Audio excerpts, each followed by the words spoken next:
How to connect custom domain to GitHub pages. Now, if you want to connect here, the first thing you have to do, you have to purchase a custom domain. So buy a domain from registered choice. For example, you can buy from Google domains here, GoDaddy, right? So there's a several ways and rock.com, namecheap.com. There's a several website you can just buy domain from anywhere here. Once you have purchased the domain, you have to access their DNS. Let me show you up. So here you can see here for apex domain, for example, example.com, right? Delete existing records, remove an existing CNAME or a records that may conflict with your new settings here. Add a record. So you can just go and click on a record pointing to the following GitHub pages IP address. You can enter this any one of them. Each record should have the name set to add or leave it to blank depending on your DNS provider and the type set to A.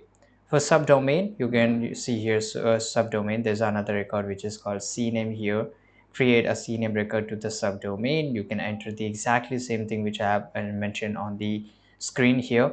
This ensure that request to www dot this will be your domain here and directed to your GitHub pages site. Now update GitHub repository settings here. So let me show you up. Now this is a repository here. Now we have to go to the settings on your GitHub here. Now from here you have to go to the pages section, which is on the left side. Go and click on the pages section. Now here you have to add your custom domain, right? So you can see here that, for example, in the custom domain field, enter your custom domain, your domain, or you can just enter it both of any one of them from both formats here and click Save. GitHub will automatically create a CNAME file in your repository, linking it to your custom domain.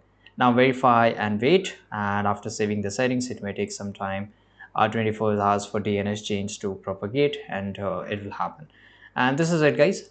Thanks for watching this video. Subscribe.